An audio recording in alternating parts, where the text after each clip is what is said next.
오늘 하나님의 말씀 사사기 12장 1절에서 6절까지 말씀입니다. 사사기 12장 1절에서 6절까지 말씀 제가 읽어드리도록 하겠습니다. 에브라임 사람들이 모여 북쪽으로 가서 입다에게 이르되 네가 암몬 자손과 싸우러 건너갈 때에 어찌하여 우리를 불러 너와 함께 가게 하지 아니하였느냐.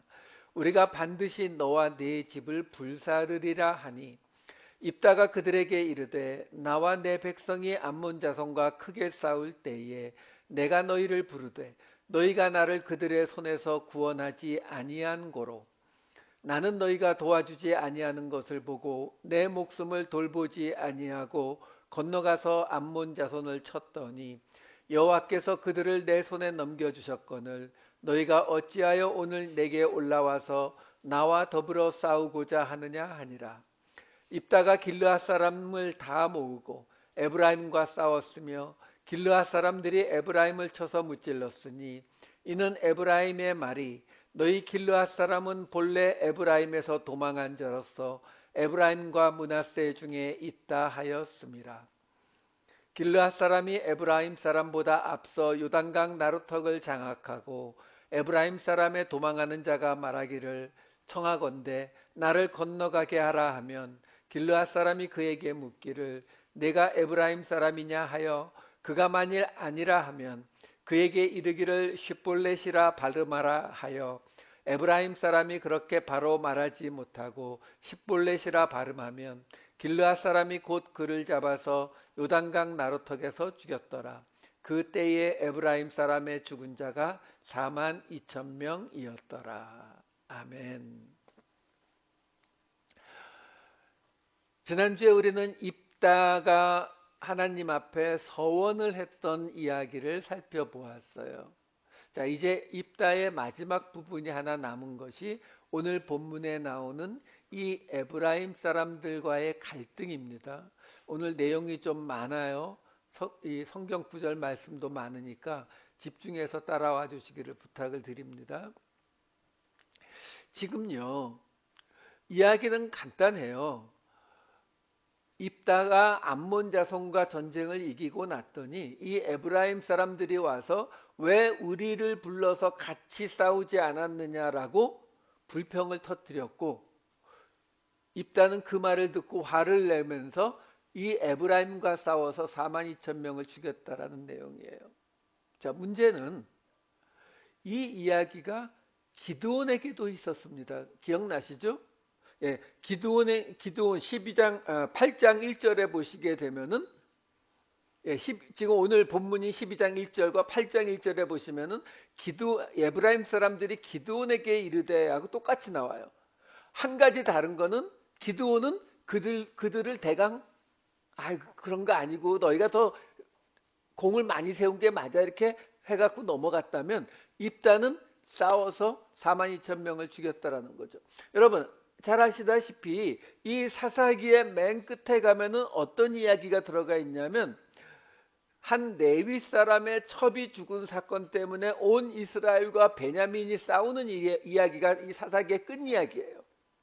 근데 그 싸움에서 베냐민 자손이 아예 멸절을 할 정도로 다 죽어버리는 바람에 그 이야기의 끝에 무슨 이야기가 붙어 있을 정도냐면 다른 곳에서 여자들을 데려다가 얼마 남지 않은 베냐민 자손들에게 여자들을 주어서 이 지파를 다시 살려야 할 정도로 전멸을 당합니다. 근데 그때 죽은 베냐민 자손의 숫자가 25,000이에요. 사실 지금 이 입다가 에브라임을 죽인 이 45,000이라는 숫자는 엄청난 숫자를 죽인 거예요. 42,000이요. 자, 근데 중요한 건 이거예요. 이런 사건이 있었느냐의 문제가 아니라 이런 사건이 왜 기록되어 있느냐예요. 왜? 지금 이 이스라엘 역사 속에서 있었던 이 일들을 기록해 놓은 거잖아요. 근데 우리가 알다시피 그게 모든 사건을 다 기록한 게 아니거든요. 의도적으로 지금 뽑아서 기록해 놓은 건데 지금 기드온에게도 에브라임 사람들이 가서 똑같이 했고 지금 입다에게도 똑같이 했다라는 이야기가 지금 나온 거예요. 자, 그리고요. 이 입다 이야기가 끝나면 다음 주에는 삼손의 이야기로 들어갑니다. 삼손 이야기 끝나면 그 다음에 무슨 이야기가 나오냐면 미가라는 사람의 이야기가 나와요. 17장, 18장에. 그리고 19, 20, 21장에 아까 말씀드린 레위인의 첩 이야기가 나오고 사사기가 끝나는 거예요. 그런데 이 미가라는 사람의 이야기와 이 레위인의 첩 이야기 두 가지 이야기가 들어있는데 이 두 이야기의 시작이 이렇게 시작되는 걸 우리가 볼 수가 있어요. 17장 1절과 19장 1절. 에브라임 산지에 미가라 이름하는 사람이 있더니 19장 1절. 이스라엘의 왕이 없을 그때에 에브라임 산지 구석에 거류하는 어떤 레위 사람이 이렇게 나와요. 자, 무슨 말이냐면 이 미가라고 하는 사람은 에브라임 산지에 거주하는 사람이에요.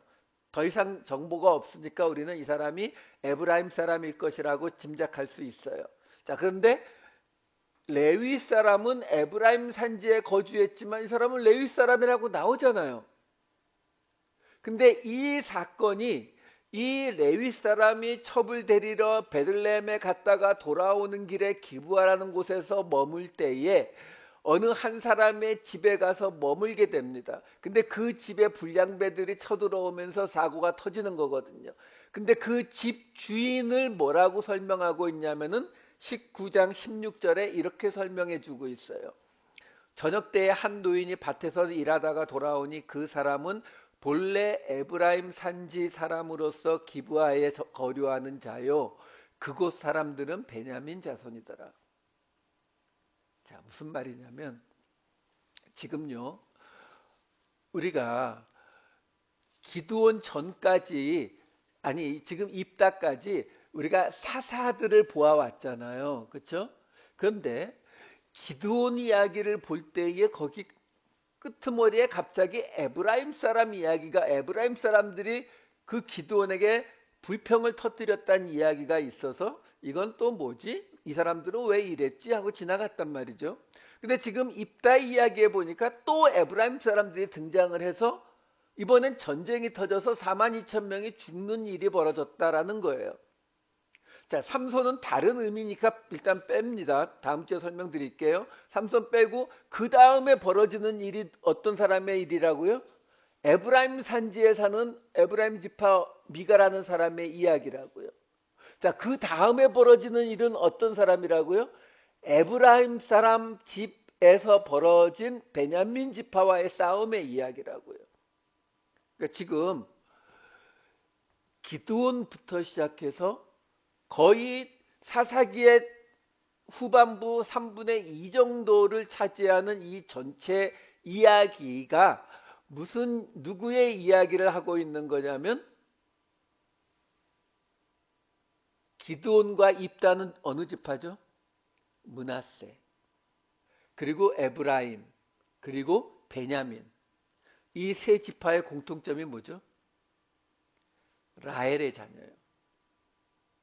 야곱의 아내 라헬의 자녀 요셉의 아들 므낫세와 에브라임 그리고 베냐민. 이 셋의 이야기예요. 그러니까 지금 우리가 보아오는 이 이야기가 그 셋의 이야기라고요. 자, 그러면 아까 말씀드린 것처럼 중요한 건 뭐냐면 이 이야기가 왜 여기 들어가 있느냐, 왜 이렇게 사사기의 대부분 후반부의 거의 대부분이 이 세 지파의 이야기로 이루어져 있느냐라는 거죠. 처음부터 말씀드렸지만 이 사사기는 모세와 여호수아의 시대가 끝나고서 이어지는 평범한 사람들이 하나님의 일을 감당하게 되는 이야기라고 했잖아요. 근데 그때에 제가 무슨 말씀을 드렸냐면은 근데 이 사람들이 여기서 끝나는 게 아니라 어디로 이어진다고요? 사울과 다윗으로 이어진다 그랬죠. 큰 용사라고 하는 단어, 여호와의 영이라는 단어, 이런 단어를 통해서 사울과 다윗으로 이어지는 이야기를 하고 있는 거거든요. 자, 그러면 그 가운데 있는 이 사사기는 어떤 이야기겠느냐라는 거예요. 교육 과정이라는 건 알겠는데 뭘 교육하는 과정이겠냐라는 거죠. 우리는 기드온부터 시작된 이 이야기가 어떤 이야기라는 이야기를 들었었죠? 바로 바알과의 싸움이라는 이야기를 들었잖아요.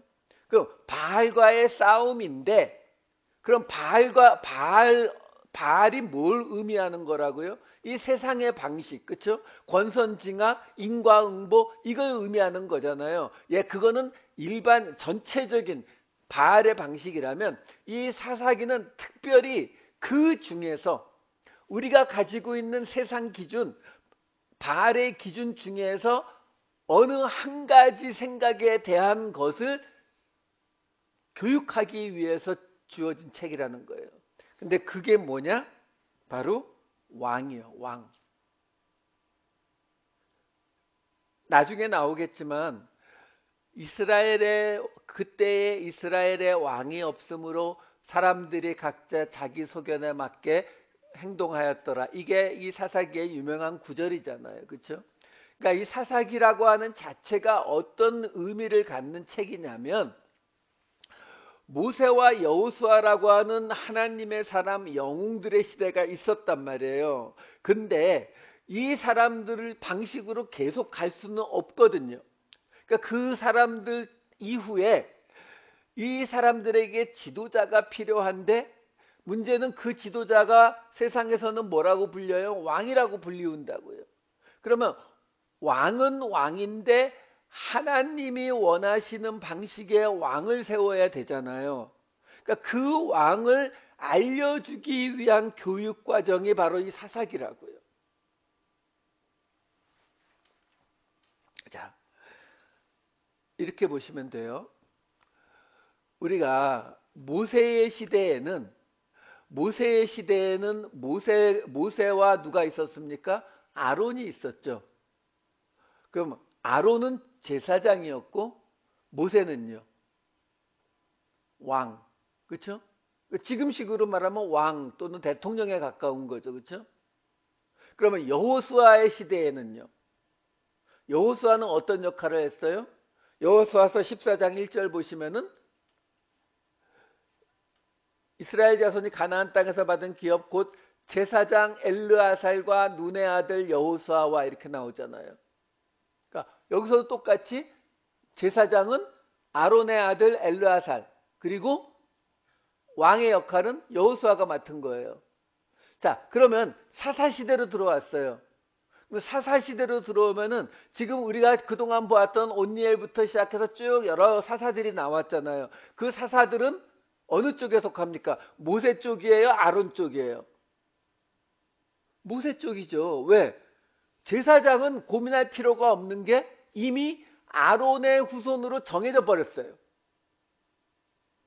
그러니까 이제 뽑아야 되는 거는 모세를 대신할 사람, 여호수아를 대신할 사람을 뽑는 거거든요. 그래서 그동안 이 자리를 사사들이 메꿔왔다고요. 근데 그 사사들이 하나님이 처음에는 세우시다가 뒤로 가면서 입다는 사람이 세웠다고 했잖아요. 그리고 작은 사사들 사람이 세웠다고 했잖아요.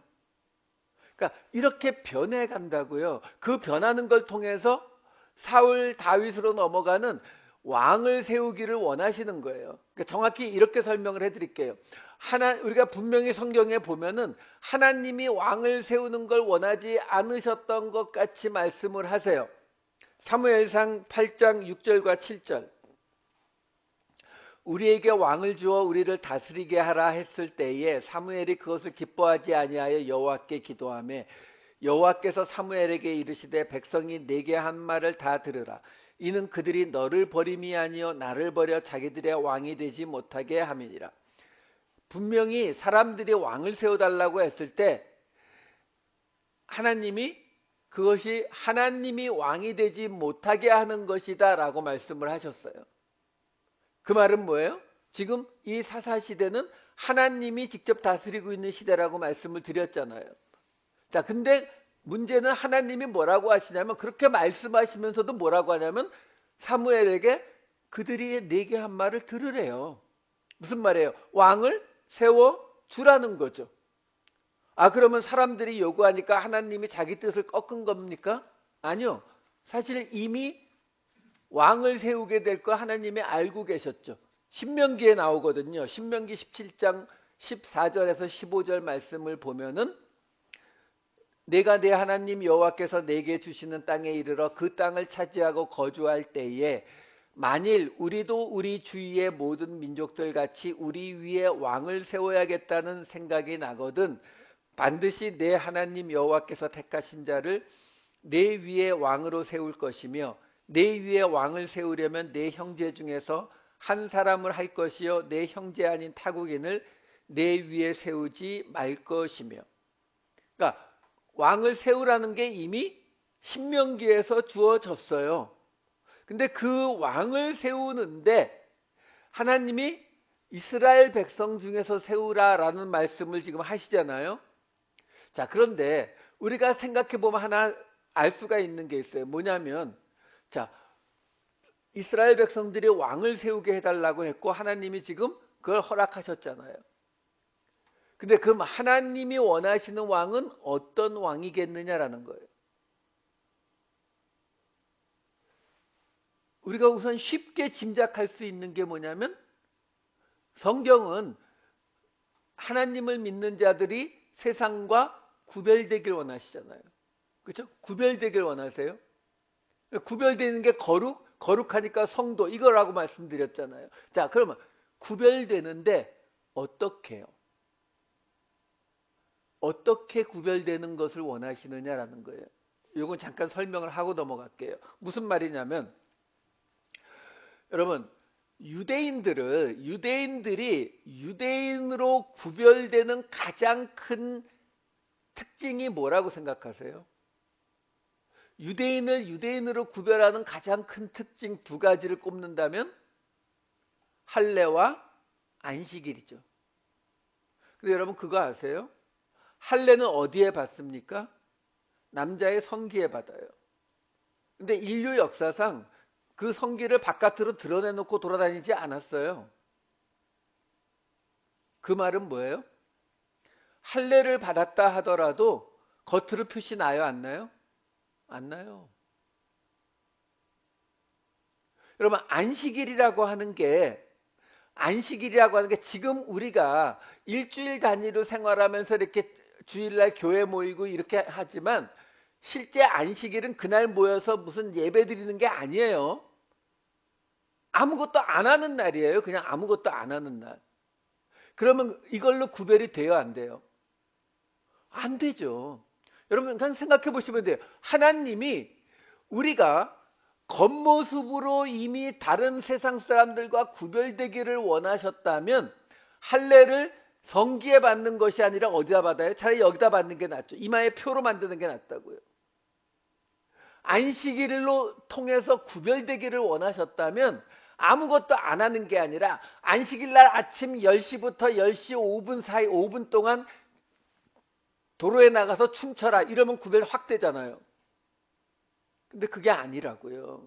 그 말은 뭐냐면 하나님이 말씀하시는 구별됨이라고 하는 거는 그렇게 겉으로 나타나는 구별이 아니라는 거예요. 그래서 예수님께서 바리새인들이 그 겉으로 나타나는 구별, 그렇죠? 남들 앞에서 이렇게 하고 기도하고 큰 소리로 기도하고 뭐 이렇게 나타내는 그 모습에 대해서 외식하는 자들이라고 하면서 그토록 예수님이 뭐라고 하신 이유가 바로 하나님의 백성으로 구별된다는 것은 그들의 삶으로 구별이 되는 것이지 겉에 나타나는 어떤 표지로 구별되는 게 아니기 때문에 그래요. 자, 그 말은 뭐냐면 당연히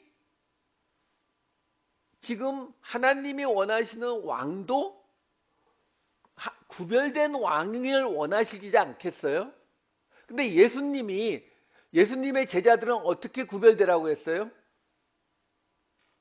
요한복음 13장 35절 뭐라고 나와요? 서로 사랑하면 모든 사람이 알 거래잖아요.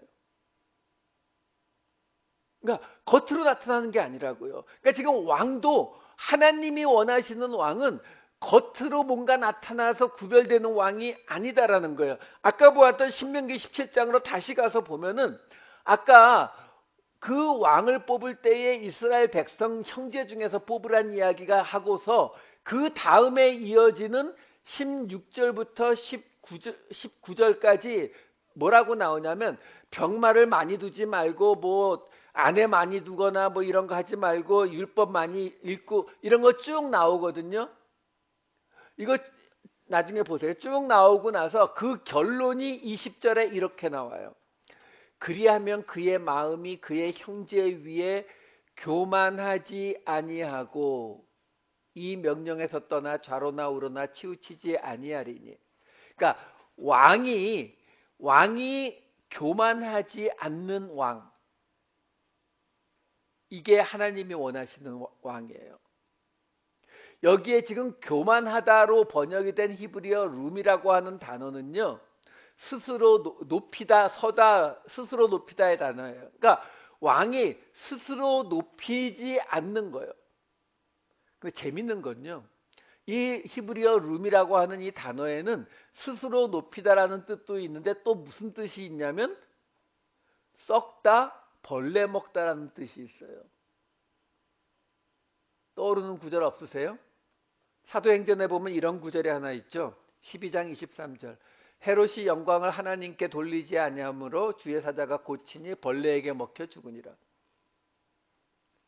이게 히브리적 개념의 이 룸이라고 하는 단어를 말하고 있는 거예요. 그러니까 스스로 높였기 때문에 벌레에게 죽었다. 그 한 히브리어 단어를 두 개로 지금 해석을 해준 게 이 사도행전 이야기거든요. 그러니까 하나님이 원하시는 것은 바로 스스로 높이지 않는 겸손한 왕을 원하신다고요. 근데 왜 이걸 원하시냐고요? 왜냐하면 여러분 우리도 이거에 굉장히 많이 물들어 있는 거 아세요? 어떻게 물들어 있어요? 아침 드라마 보면은 나오잖아요. 어떤 주인공이 처음에는 흙수저여 가지고 가난한 곳에서 막 이렇게 저렇게 해서 드디어 상류층에 들어가서 그 라이벌과 싸우고 뭐 이런 드라마가 되는데 거기에 꼭 그쯤 가면은 그때 가서 밝혀지는 게 꼭 나오죠. 뭐가 나와요? 그 주인공이 본래 재벌에 버려진 자식 내지는 귀족에 버려진 자식이었다. 우리 그 얘기 꼭 하잖아요.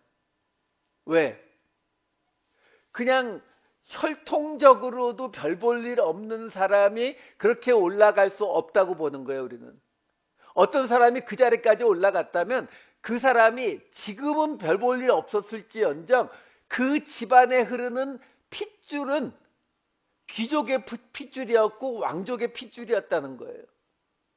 우리 이런 이야기 너무 쉽게 받아들이잖아요. 여러분 지금 왕을 세우는데요. 지금 이 사사시대와 왕이 세워지는 이 사울 이후의 세대의 가장 큰 차이점이 뭐예요? 아들이 물려받느냐 안 물려받느냐예요. 근데 그 아들이 물려받기 시작하면 무슨 문제가 벌어져요? 혈통이요. 그래서 그 혈통을 강조하다 보면 무슨 일이 벌어진다고요? 유대인들이 왜 가는 곳마다 욕먹고 그렇게 핍박받았어요? 우리가 흔히 말하잖아요. 선민의식. 우리만 선택받았다. 그러니까 누가 좋아해요? 그렇죠? 근데 그게 하나님이 원하시는 거였냐라는 거죠. 아니요. 지금 이 사사기에서부터 이미 이야기하고 있는 거예요. 왜? 겸손하라고요.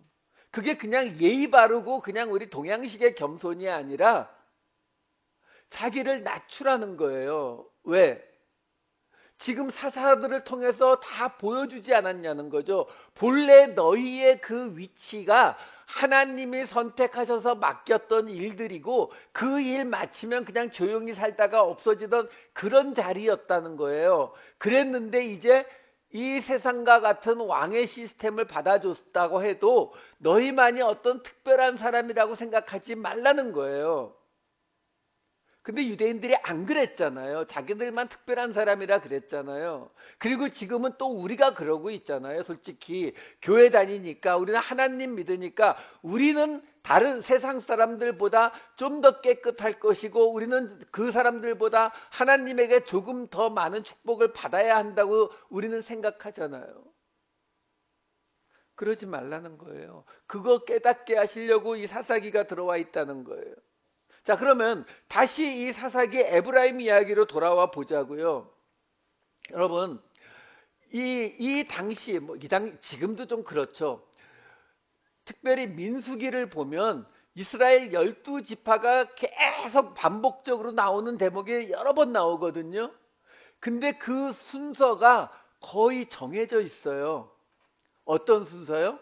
맨 앞에 야곱의 첫째 부인 레아의 6 아들, 그 다음에 라헬의 3 아들, 그 다음에 레아의 종 실바의 아들, 그 다음에 라헬의 종 빌하의 아들.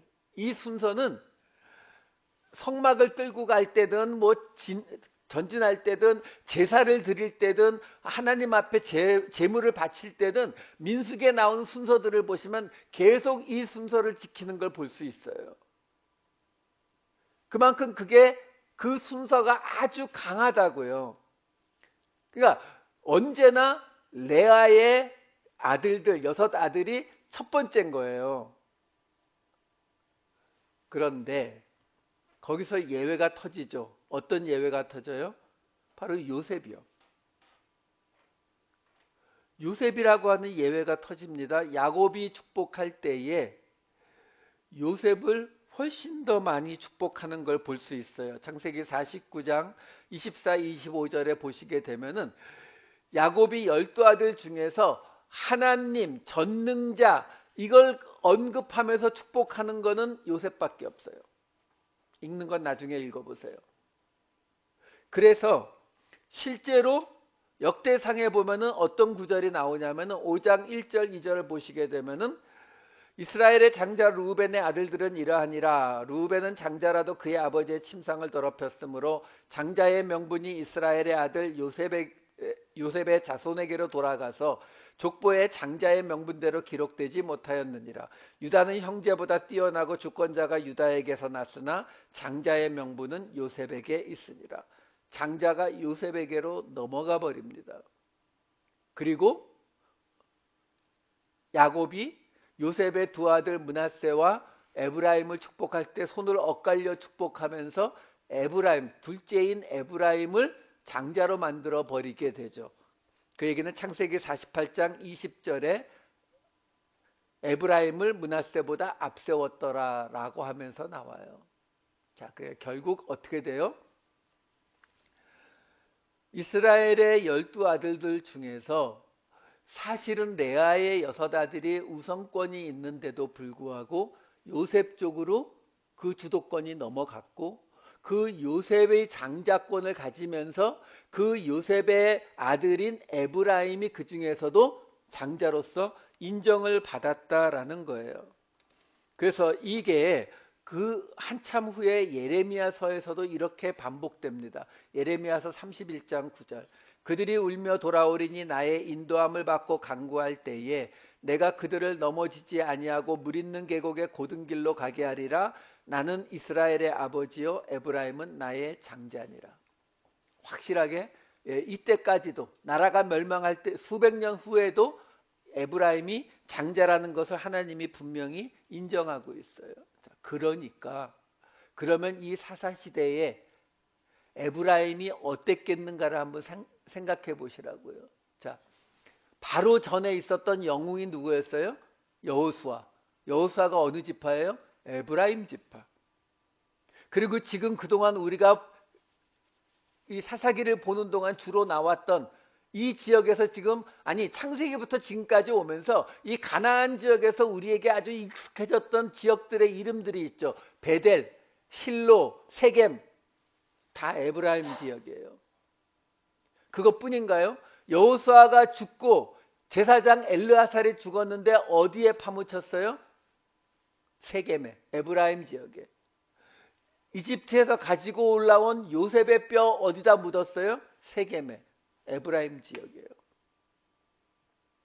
여러분, 아직 유다는 온니엘 그거 말고는 다른 지파들 앞에서 큰 소리 칠 수 있는 게 아직 아무것도 없어요. 물론 숫자는 많았지만 거기에 비해서 이 에브라임 지파는 가진 게 많아요. 그리고 하나님이 아버지 야곱으로부터 정식으로 인정받았고 하나님이 장자로 인정한 게 에브라임이에요. 그러니까 당연히 에브라임이 큰 소리 칠만 하다라는 거죠. 그래서 호세아서에 보면 어떤 구절까지 있냐면 이런 구절이 나옵니다. 호세아서 13장 1절. 에브라임이 말을 하면 사람들이 떨었도다. 그가 이스라엘 중에서 자기를 높이더니 바알로 말미암아 범죄하였으므로 망하였거늘. 근데 에브라임이 언제 이스라엘 중에서 자기를 높인 적이 있어요? 지금이요. 요 사사기. 어떻게 했다고요? 바알로 말미암아 범죄했다고요. 뭘 범죄한 거예요? 지금 기드온과 입다한테 가서 시비 걸었잖아요. 미가일 나오고 레위 첩 나오잖아요. 그 이야기들을 지금 다 이야기하고 있는 거거든요. 그게 뭐라고요? 바알로 말미암아, 다시 말해서 바알의 방식을 따라간 모습이라고 설명을 해주고 있는 거예요. 여호수아서에도 보면은 이걸 짐작할 수 있는 구절이 하나 나와요. 여호수아서 17장 14절. 요셉 자손이 여호수아에게 말하여 이르되 여호와께서 지금까지 내게 복을 주심으로 내가 큰 민족이 되었거늘 당신이 나의 기업을 위하여 한 제비 한 분깃으로만 내게 주심은 어찌함이니이까 하니. 이거요. 여호수아가 지금 이스라엘의 모든 지파들한테 하나씩 다 제비 하나씩 뽑아가지고 한 지역씩 나눠주고 있는 장면이거든요. 근데 요셉 자손만 와서 뭐라고 했다고요? 우리를 지금 다른 지파하고 똑같이 한 제비 한 분깃만 주면은 말이 안 되죠. 우리는 하나님이 크게 세우신 복을 준 우리 장자 지파인데 그렇게 대접하면 안 되죠. 지금 이렇게 말하고 있는 거예요. 자, 이런 생각을 가지고 있는 에브라임 지파인데 그러면 지금 에브라임 지파 입장에서 가장 큰 라이벌은 누구였을까요? 유다? 아니, 아직 유다는 뜨기 전이라니까요. 유다는 다윗이 나오고 나서야 뜨죠. 그러면 누구겠어요? 여러분들 드라마 많이 보잖아요. 사극 같은 거 보시면은 지금 왕권이 본래 어디로 가는, 장자가 어디로 가는 게 맞다고요? 지금 레아 쪽, 큰어머니 쪽으로 가야 맞는데, 근데 둘째 어머니 쪽에서 지금 왕이 된 거잖아요. 그러면 이 왕의 가장 큰 라이벌이 이 큰어머니 쪽 아들이에요? 아니면 자기 쪽에 있는 아들이에요? 므낫세라고요. 왜? 므낫세는 본래 장자잖아요. 그러니까 요셉 지파가 하나님이 주신 복받은 지파인데 요셉 지파를 하나님이 축복하셨는데 그 요셉 지파의 라이벌이 될 수 있는 건 므낫세밖에 없다고요. 그리고 므낫세 지파가 에브라임 지파보다 숫자가 훨씬 많아요. 근데 그 므낫세 지파에서 연장으로 쉽게 말 지금 대통령 선거 다가오고 있는데 연장으로 지금 야당 지도자가 2명이 연장으로 나오고 있는 거예요. 지금 기드온과 입다. 근데 그냥 나온 게 아니라 우리나라를 침략하는 적들을 하나님의 능력으로 물리치는 두 영웅이 등장을 하잖아요. 그러면 누가 가장 살떨려요? 에브라임 지파요. 그래서 가서 따지는 거예요. 그 이야기가 나중에 이 시대의 이야기들을 가지고 예언자들이 그걸 비유해서 많이 이야기합니다. 이사야서 9장 21절 보여드릴게요. 므낫세는 에브라임은 므낫세를 먹을 것이요 또 그들이 합하여 유다를 치리라. 그럴지라도 여호와의 진노가 돌아서지 아니하며 그의 손이 여전히 펴져 있으리라. 이건 이사야서예요. 이사야서가 언제 쓰여져요? 이때로부터는 거의 1000년도 더 뒤거든요. 근데 그 북이스라엘과 남유다가 멸망하는 그 이야기를 지금 경고하면서 뭐라고 말하냐면 므낫세와 에브라임이 서로 싸울 거라고 하잖아요. 근데 실제 싸운 건 어디라고요? 여기 사사기에서 싸운 거거든요. 그래서 그 결과가 어떻게 된다고요? 유다를 망가뜨리게 될 거라고요. 근데 이 이사야서 9장은요. 어떤 구절이 있는 곳이냐면은 9장 1절, 2절, 4절, 6절 보여주세요. 전에 고통받던 자들에게는 흑암이 없으리로다. 옛적에는 여호와께서 스불론 땅과 납달리 땅과 2절 흑암에 행하던 백성이 큰 빛을 보고 4절 막대기를 주께서 꺾으시되 미디안의 날과 이거 기드온 이야기예요. 6절 이는 한 아기가 우리에게 낳고 한 아들을 우리에게 주신 바 되었는데 메시아 이야기예요. 그 메시아가 오실 것을 예언하는 그 구절 안에서 그 이스라엘 백성들이 지금 그 멸망의 자리로 망하게 될 이유로 뭐라고 말하고 있는 거냐면 므낫세와 에브라임의 다툼을 이야기하고 있는 거예요. 그게 바로 이 사사기에서 나온 이야기라고요. 사사기를 가지고 설명을 해주고 있는 거예요. 한 군데 더 볼게요. 이사야서 11장 1절 2절을 보면은 우리에게 아주 잘 알려진 예수님 예언의 구절이 나옵니다. 이새의 줄기에서 한 싹이 나며 하는 구절이에요. 여기에는 또 어떤 구절이 이어지느냐면은 이때 이 메시아가 오게 되면 어떻게 회복이 되느냐, 그 회복되는 모습을 이사야서 11장 13절에 이렇게 말해요. 에브라임의 질투는 없어지고 유다를 괴롭게 하던 자들은 끊어지며 에브라임은 유다를 질투하지 아니하며 유다는 에브라임을 괴롭게 하지 아니할 것이요. 에브라임의 질투, 그것이 나라를 망하게 했고, 그래서 메시아가 오시면 회복시키면 더 이상 에브라임이 질투하지 않을 거라고 말하는 거예요. 사사기 이야기잖아요. 하나 더 볼게요. 이 에브라임이 지은 죄에 대해서 시편 78편 9절에서 11절에 이렇게 나옵니다. 에브라임 자손은 무기를 갖추며 활을 가졌으나 전쟁의 날에 물러갔도다. 그들이 하나님의 언약을 지키지 아니하고 그의 율법 준행을 거절하며 여호와께서 행하신 것과 그들에게 보이신 그의 기이한 일을 잊었도다. 이렇게 에브라임 자손이 이랬다라고 말하면서 12절부터 무려 58절까지 아주 긴 내용을 그 에브라임의 죄라고 쫙 언급을 합니다. 근데 그 내용을 보시면은 그동안 이스라엘이 지었던 죄를 쫙 말해요. 그리고 나서 59절, 60절에 이렇게 나옵니다. 하나님이 들으시고 분내어 이스라엘을 크게 미워하사 사람 가운데 세우신 장막 곧 실로의 성막을 떠나시고 67절 또 요셉의 장막을 버리시며 에브라임 지파를 택하지 아니하시고 오직 유다 지파와 그가 사랑하시는 시온산을 택하시며. 그러니까 여기서도 지금 무슨 이야기를 하는 거냐면 그 에브라임 지파의 죄 때문에 하나님이 어떻게 하셨다고요? 그 에브라임 지파의 땅에 다 있었다 그랬잖아요. 베델도 세겜도 실로도. 실로가 어디예요? 약속의 땅에서 처음으로 하나님의 성막을 세웠던 곳이요. 근데 그 실로에 세운 성막을 왜 없애버렸을까요? 사무엘 때로 와서는 성막이 없었거든요. 그럼 성막을 왜 없앴다고요? 하나님이 없애셨다고요. 하나님이 떠나셨다고요. 요셉의 장막을 떠나고 그래서 에브라임 지파를 택하지 않고 유다 지파를 택하셨다고요. 시온산을 택하셨다라고 나오는 거예요. 예레미야서에도 이 이야기가 다시 반복됩니다. 예레미야서 7장 12절, 14, 15절. 너희는 내가 처음으로 내 이름을 둔 처소 실로에 가서 내 백성 이스라엘의 악에 대하여 내가 어떻게 행하였는지를 보라.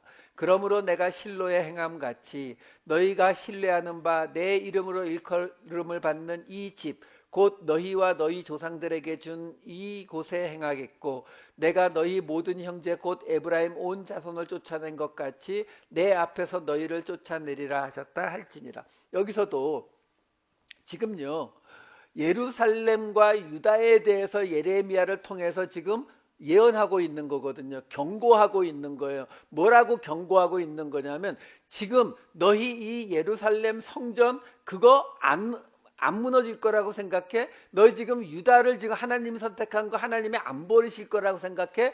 옛날 에브라임을 버리신 모습을 봐. 그때 실로의 성막에 대해서 하나님이 어떻게 하셨는지를 봐. 이거 말하고 있는 거예요. 그러니까 하나님이 그 실로까지도 버리셨더라라고 말하는 거죠. 근데 여기에 예레미야가 아니라 예레미야? 예. 근데 어쨌든 그 다음에 이어지는 시편 80편에 보면 이런 구절이 나와요. 요셉을 양떼같이 인도하시는 이스라엘의 목자여 귀를 기울이소서. 그룹 사이에 자정하신 이여 빛을 비추소서. 에브라임과 베냐민과 므낫세 앞에서 주의 능력을 나타내사 우리를 구원하러 오소서. 이거 학자들한테 아주 논란이 되는 시편이에요. 왜 그러냐면 이게 아삽의 시로 나와 있는데 언제 쓰여졌는지 뭘 놓고 쓰여졌는지를 잘 몰라서 그래요. 왜? 에브라임과 베냐민과 므낫세를 구원해 달라는 이 시편. 근데 에브라임 하나만은 북이스라엘을 대신하는 용어로 많이 사용이 돼요. 근데 에브라임과 베냐민과 므낫세를 다 합쳐서 요 셋만 잡아가지고 구원해 달라는 이게 등장하는 곳은 딱 한 군데밖에 없어요. 여기요. 사사기. 그러니까 하나님께서 이 사사기에서 이 세 지파를 버리셨던 것을 다시 구원해 달라라고 지금 이야기하고 있는 거예요. 이번엔 다윗이 지은 시편 하나를 더 볼게요. 108편 1절, 4절, 7절, 8절. 하나님이여 내 마음을 정하였사오니 내가 노래하며 나의 마음을 다하여 찬양하리로다. 주의 인자하심이 하늘보다 높으시며 주의 진실은 궁창에까지 이르나이다. 하나님이 그의 성소에서 말씀하시되 내가 기뻐하리라. 내가 세겜을 나누며 숫꽃 골짜기를 측량하리라. 길르앗이 내 것이요 므낫세도 내 것이며 에브라임은 내 머리에 투구요 유다는 나의 규이며. 요 그대로 좀 보여주세요. 여기 지금 보시게 되면은 세겜을 나누며 숫꽃 골짜기를 측량하리라. 세겜은 계속 말씀드리지만 이 에브라임의 수도고요. 숫꽃은 기드온이 가서 가짜손을 죽였던 곳이에요. 그리고 길르앗은 입다고요. 그리고 므낫세가 등장을 하고 에브라임이 등장을 하는 거예요. 그러니까 무슨 말이냐면 지금 다윗이 뭘 노래하고 있는 거냐면 이 므낫세와 에브라임과 베냐민 이 세 지파 기드온과 입다를 포함해서요. 이들로 인해서 하나님이 그들을 버리셨는데 하나님이 그러심에도 불구하고 다시 주의 인자하심과 주의 진실함을 통해서 다시 세우셔서 에브라임은 길르앗도 내 것이고 므낫세도 내 것이고 에브라임은 하나님 머리에 투구고 유다는 나의 왕권이다라고 회복시키시는 것을 다윗이 노래한 구절이에요.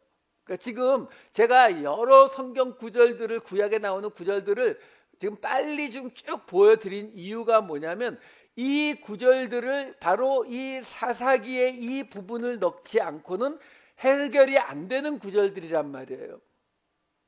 그걸 통해서 하나님이 지금 뭘 말씀하고 계신다고요? 이 장자, 우리가 장자니까 나는 그 권위를 누려야 돼.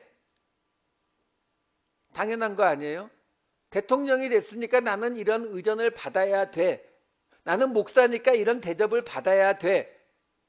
이렇게 생각하는 거 그게 뭐라고요? 그게 바알의 방식이라고요. 그게 세상의 방식이라고요. 그러니까 예수님이 수도 없이 낮은 자리로 내려가라고 하시는 이유가 다른 게 아니에요. 우리는 우리에게 조금이라도 힘이 있거나 뭐 가진 것이 있게 되면은 우리는 그것을 가지고 나를 높이는 데 사용을 하거든요. 근데 그것을 지금 이 에브라임 지파의 이야기, 자기들이 지금 하나님 앞에 장자권을 받았다고 해서 그 권위를 누리려고 하는 그 에브라임 지파의 이야기를 이 사사기 안에 집어넣음으로써 우리에게 알려주시는 거죠. 하나님이 원하시는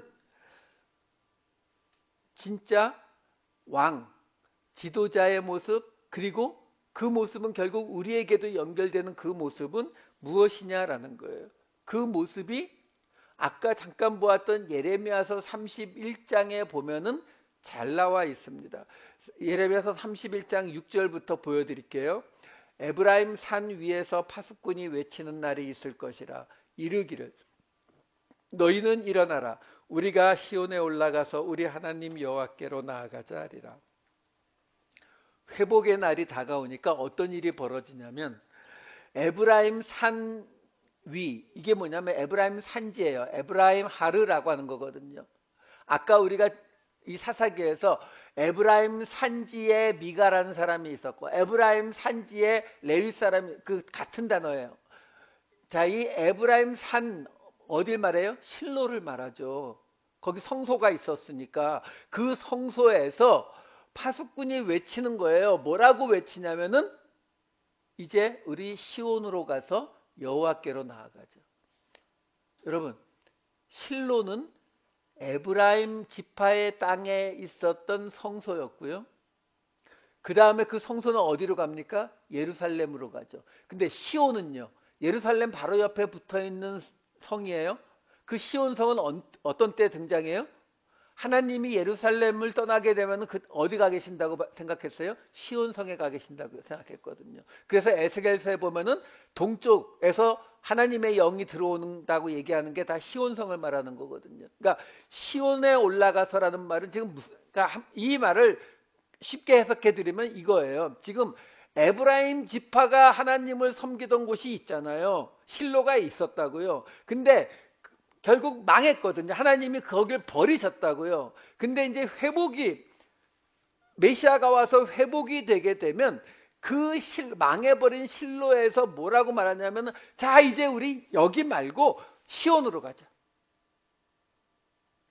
우리가 섬기던 하나님 방식 말고 시온에서 말하는, 예루살렘에서 말하는, 유다가 말하는 그 하나님의 방식으로 섬기러 가자. 이게 그 메시아가 오시게 되면 회복의 날에 이렇게 일어난다라는 걸로 설명을 해주고 있는 거예요.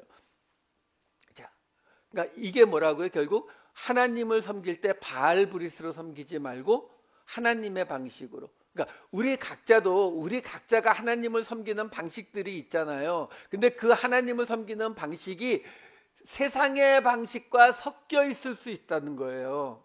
나도 모르는 사이에 나는 실로에서 잘 하나님을 섬겼다는 거예요.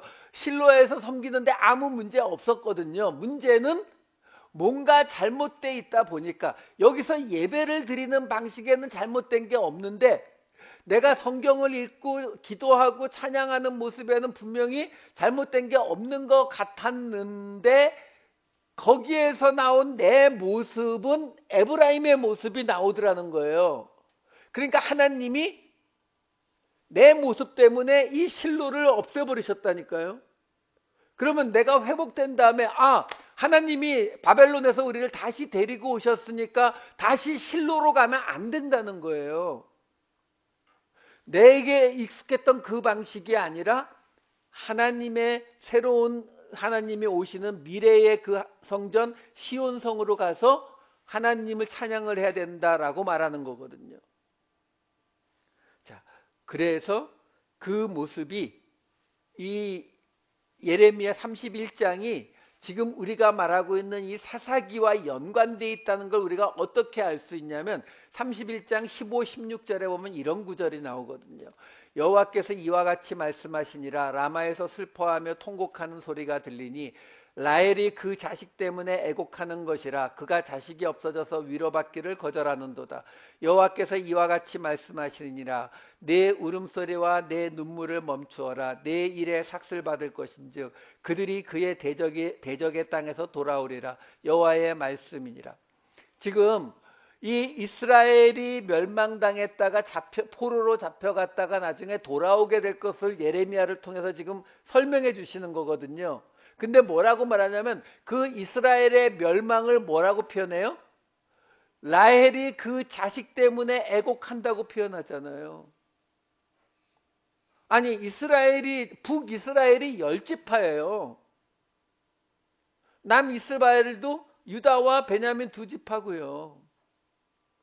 어디를 따져도 라헬만 혼자 울 이야기는 없어요. 이건 사사기 이야기하고 있는 거예요. 지금 바로 이 므낫세와 에브라임과 베냐민 지파를 비유해가지고 결국 그들의 멸망은 여기서부터 이 에브라임 지파가 자기가 왕된 것처럼 권위를 세우고 높은 자리로 올라가는 이 바알의 방식, 바알의 왕이 되었기 때문에 망하게 된 것이고, 그걸 라헬이 그 자식 때문에 애곡하는 모습이라고 설명을 해주고 있는 거예요.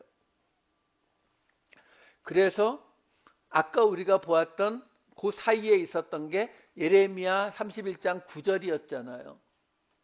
다시 한번 읽어드릴게요. 그들이 울며 돌아오리니 나의 인도함을 받고 간구할 때에 내가 그들을 넘어지지 아니하고 물 있는 계곡의 고든 길로 가게 하리라. 나는 이스라엘의 아버지요 에브라임은 나의 장자니라. 여기 또 나온다는 말이죠. 장자라는 말이. 왜 이게 놀라운 일이냐면 지금 보여드린 모든 구절들이 뭘 얘기하고 있어요? 지금 이 에브라임을 중심으로 해서 므낫세와 베냐민이 라헬의 자녀들 때문에 사실은 하나님을 떠난 지도자의 모습이 시작이 됐고, 그 모습이 결국 북이스라엘 남유다로 이어지면서 하나님의 나라가 멸망당하고 포로로 끌려가고 이 모든 일들이 벌어졌다라고 설명을 하는 거잖아요. 근데 그것을 메시아가 오셔서 회복시키실 때에 그때면은 에브라임의 장자권은 취소되는 것 같은데 아니라는 거예요. 에브라임은 나의 장자니라 그대로 나오더라라는 거죠.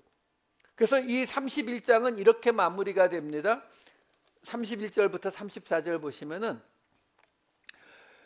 보라 날이 이르리니 이스라엘 집과 유다 집에 새 언약을 맺으리라.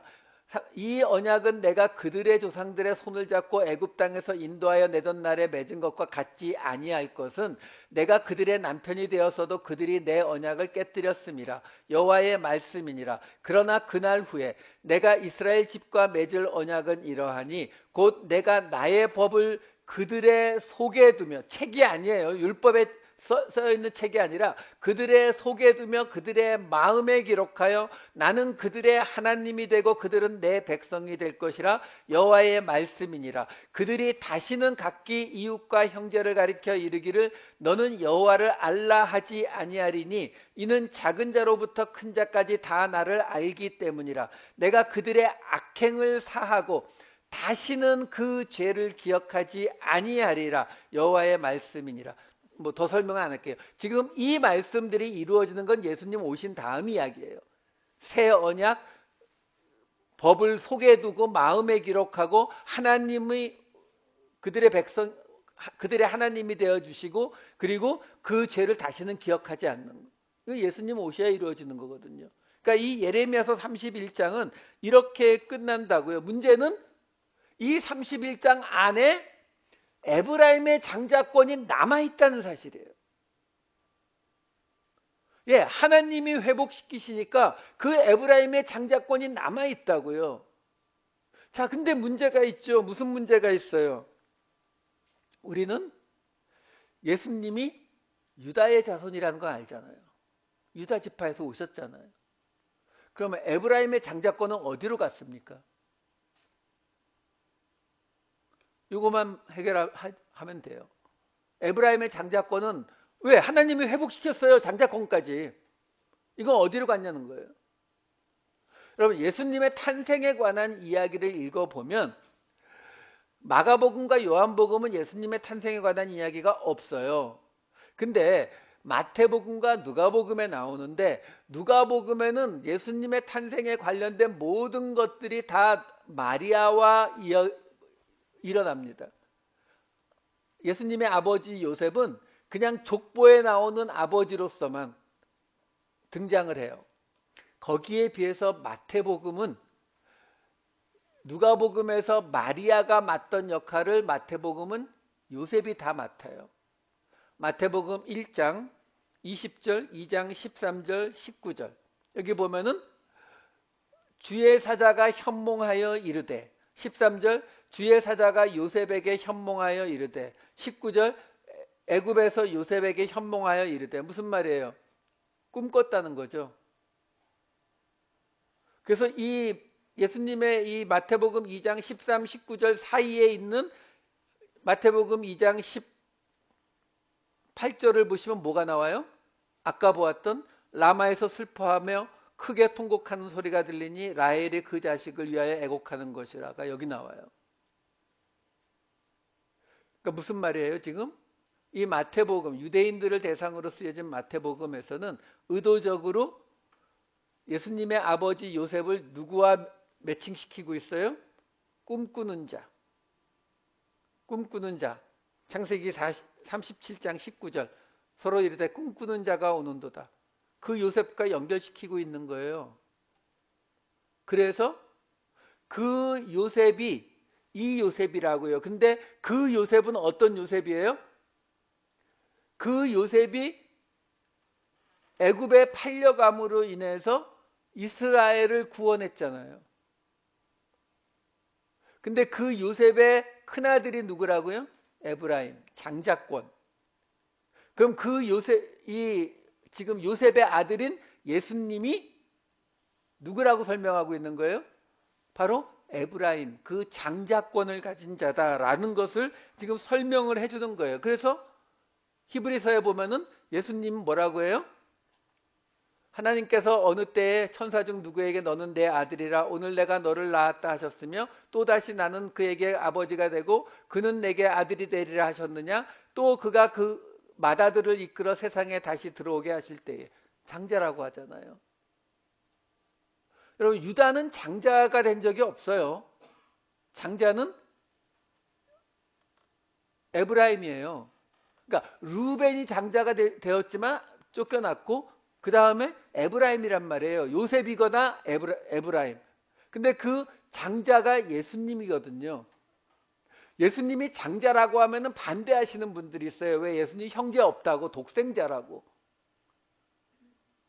예, 맞아요. 독생자 맞는데 그 독생자인 상태에서 예수님이 형제들은 어떻게 만들어져요? 우리로 만들어지는 거거든요. 그러니까 이 장자권이라고 하는 것이 뭘 의미하느냐? 출애굽기 13장 2절 보여드릴게요. 이스라엘 자손 중에서 사람이나 짐승을 막론하고 태에서 처음 난 모든 것은 다 거룩히 구별하여 내게 돌리라. 이는 내 것이니라. 무슨 말이에요? 죽여서 제사드리라는 거죠. 너희들을 위해서. 왜? 초태생은 나머지를 위해서 하나님 앞에 죽임을 당해야 되는 것이 이 출애굽기의 이야기예요. 그러니까 출애굽기 4장 22절에 보게 되면은 이스라엘을 장자라고 불러요. 너는 바로에게 이르기를 여호와의 말씀에 이스라엘은 내 아들 내 장자라. 무슨 말이에요? 이때부터 이미 이스라엘은 다른 민족들을 위해서 대신 죽는 제물로 선정됐다는 뜻이에요. 그래서 이 이야기를 로마서 8장 29절에는 이렇게 말하죠.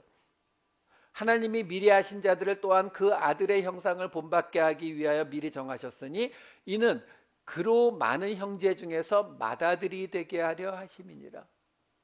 독생자 맞는데 근데 형제 중에서 맏아들이 되게 하려고 형제를 예상하고서 장자로 세운 거란 말이에요. 왜? 예수님이 죽으신 그 죽음으로 인해서 구원받는 자들이 있는 거기 때문에.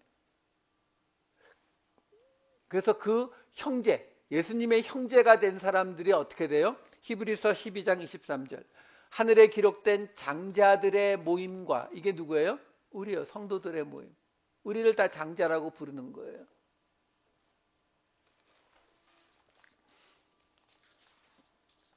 그 모습이 이제 마태복음 16장 24절에 이렇게 나옵니다. 이에 예수께서 제자들에게 이르시되 누구든지 나를 따라오려거든 자기를 부인하고 자기 십자가를 지고 나를 따를 것이라. 예수님이 요셉의 장자권, 에브라임의 장자권을 이어받은 자로 이 땅에 오셨다는 거예요. 이 땅에 오셨다는 그 의미가 뭐냐면 다른 사람을 위해서 대신 죽어주는, 그게 장자의 역할이니까 그 일을 감당하러 오셨다는 거죠. 근데 그 예수님의 형제들이 있어서 예수님이 장자가 되는 건데, 그 형제들이 누구냐면 바로 예수님을 따라가는 자. 여기 지금 예수님이 뭐라고 말해요? 자기 십자가를 지고 따라올 것이라. 바로 그 장자권을 이어받는, 우리가 장자들의 모임에 들어가는 방법은 우리가 낮아지는 것, 자기 십자가를 지고 예수님을 따라가는 모습, 그게 지금 뭐라고요? 겸손한 왕의 모습이요. 그래서 마태복음 21장 5절에 이렇게 나옵니다. 시온 딸에게 이르기를 내 왕이 내게 임하나니 그는 겸손하여 나귀 곧 멍에 매는 짐승의 새끼를 탔도다 하라 하였느니라. 예수님이 지금 어떤 퍼포먼스 보여주시는 거예요? 겸손한 왕이요. 이게 신명기에 나온 그 겸손한 왕이에요. 자, 그러면 처음으로 돌아가서 모세와 아론이 있었잖아요.